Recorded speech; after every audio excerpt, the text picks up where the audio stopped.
नमस्कार दोस्तों, आप सभी का मेरे इस YouTube चैनल बुल बोर्ड में बहुत बहुत स्वागत है दोस्तों।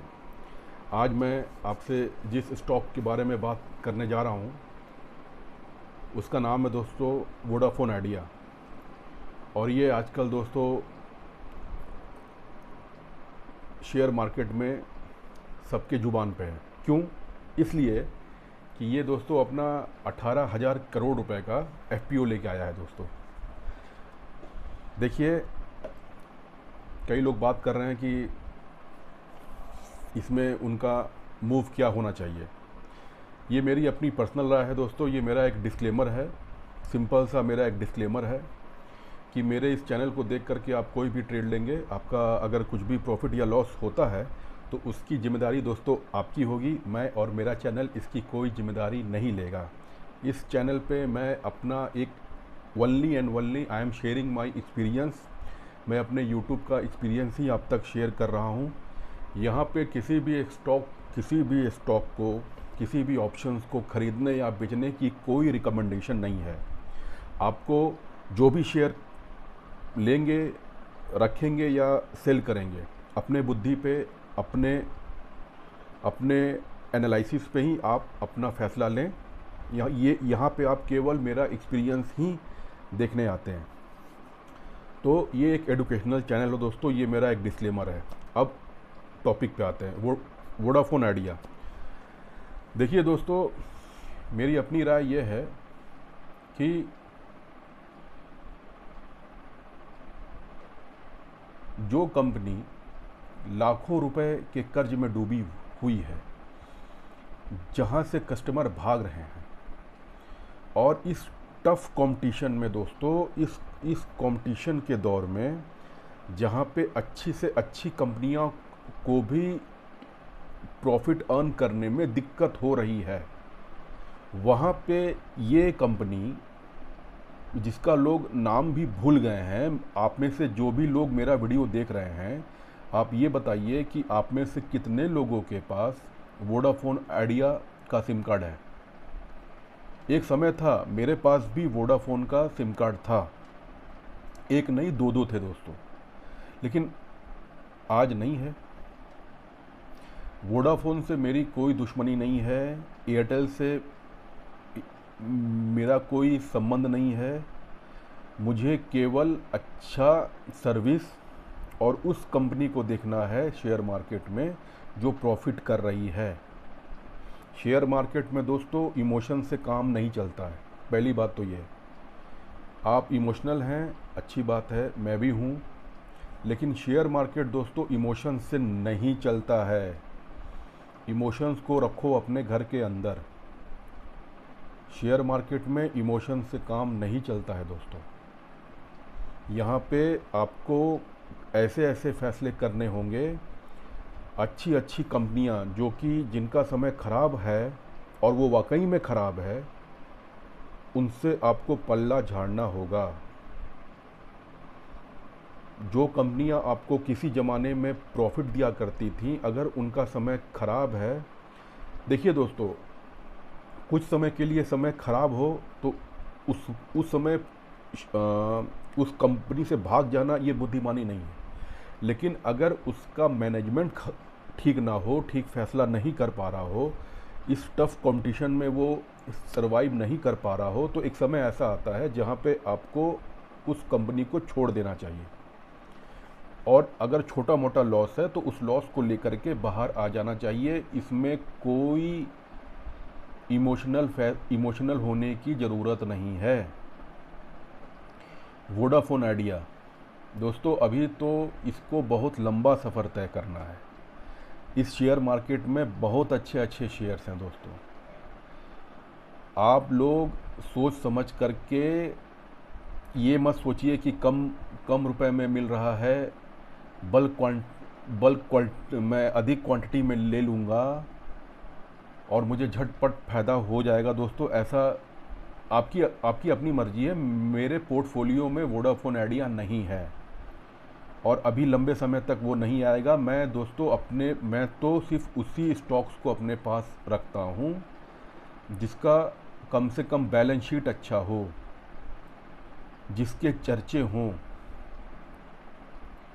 दोस्तों वोडाफोन आइडिया को तो लोग भूल गए हैं दोस्तों, भूल गए हैं उसको। जब प्रॉफिट में आएगा तब लेंगे।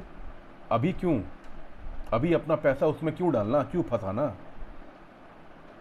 अच्छी अच्छी कंपनियां दोस्तों डूब गई हैं। आपके पास शायद इसका एक्सपीरियंस कम हो, मेरे पास है। मैं ऐसे बीसों कंपनियों का नाम जानता हूं दोस्तों जो बर्बाद हो गई और जिन्होंने लोगों के पैसे को डुबा दिया। तो सोच समझ के होश में रह करके फैसला करना है।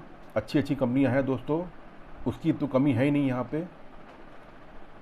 जिसको पैसा डालना है अपनी बुद्धि से, अपने से, उसको अपना वही उसका अपना पैसा है, वो डाले चाहे जो करे। हो सकता है कि कल फ़ायदे में आ जाए। मैं तो तभी उसमें पैसा इन्वेस्ट करूँगा जब उसके दिन अच्छे आएंगे, वरना मुझे वोडाफोन आइडिया से कोई मतलब नहीं है दोस्तों, कोई मतलब नहीं है मुझे वोडाफोन आइडिया से। आप क्या करेंगे क्या नहीं करेंगे इस टफ कंपटीशन में दोस्तों। अब तो स्टारलिंक भी आ रहा है। अपने यहाँ दो बड़े हेवी वेट हैं जो इस सेक्टर में हैं, उनके शेयर मेरे पास हैं। तो ये तो पीछे खड़ा है, इसको तो अभी मैं तो अभी दूर से ही इसको करता हूँ। इसीलिए अभी मैं तो इसके बारे में नहीं सोचूंगा। जब कभी प्रॉफिट में आएगा, अपना काम दिखाएगा, तब दोस्तों इसके बारे में सोचा जाएगा, इसके बारे में बात किया जाएगा। ये मेरी अपनी राय है दोस्तों। अगर आप अपने बुद्धि से आपको लगता है कि कम पैसे में, कम रुपए में मिल रहा है, आगे 2 गुना 4 गुना जा सकता है, तो आपकी अपनी मर्जी। मैं तो दोस्तों अभी इसमें नहीं करने वाला हूँ। मेरे पास बहुत से अच्छे शेयर दोस्तों, मेरे पास तो पैसे कम पड़ रहे हैं, वरना इतने अच्छे हैं शेयर्स हैं जिनके पास ऑर्डर है, पेंडिंग ऑर्डर है। ऐसे कंपनी हैं दोस्तों जो जिसके पास ऑर्डर है ज़्यादा, वो काम दोस्तों उसको पास काम कम पड़ जा रहा है। तो दोस्तों ऐसे वोडाफोन आइडिया नो डाउट ठीक है, इंटरनेट का टाइम है, ज़माना है, लेकिन अभी वो कंपनियां दोस्तों, उसके ऊपर कर्जा बहुत ज़्यादा है दोस्तों, लाखों करोड़ों उसके ऊपर लोन है दोस्तों। कैसे होगा क्या होगा वो तो बात की बात है। ठीक है, पैसा मार्केट से ले करके एक्सपैंड करने का सोच रहा है, अच्छी बात है, नो प्रॉब्लम। मैं तो चाहता हूँ दोस्तों कि ज़्यादा से ज़्यादा कंपनियाँ इस क्षेत्र में आए ताकि कंपटीशन रहे और कस्टमर को फ़ायदा हो। किसी एक की मोनोपोली हो गई ना, तो जो आज हमको जिस प्राइस पे डाटा मिल रहा है, वो कंपनी दोस्तों जानबूझ के 2 गुना 4 गुना 5 गुना चार्ज करेगी और हमको देना ही पड़ेगा। तो ये मेरी अपनी राय थी वोडाफोन आइडिया के बारे में। आपकी अपनी राय हो सकती है, मेरी अपनी राय थी, मैंने अपने इस YouTube चैनल पर रख दिया दोस्तों। यहाँ पे दुनिया बहुत कठोर है। यहाँ जो गिर रहा होता है दोस्तों, उसको लोग और मार करके नीचे गिरा देते हैं। अब वोडाफोन आइडिया इस टफ कंपटीशन में क्या करेगा, कौन सा गुल खिला, ऐसा क्या वो तीर मार देगा, ये तो आने वाला वक्त ही बताएगा। तो सोच के समझ के आप उसका बैलेंस शीट देखिए। बैलेंस शीट दोस्तों देखना एकदम सिंपल है, उसमें कोई लफड़ा नहीं है। अगर आप कॉमर्स के होंगे तो और भी सिंपल है। उसका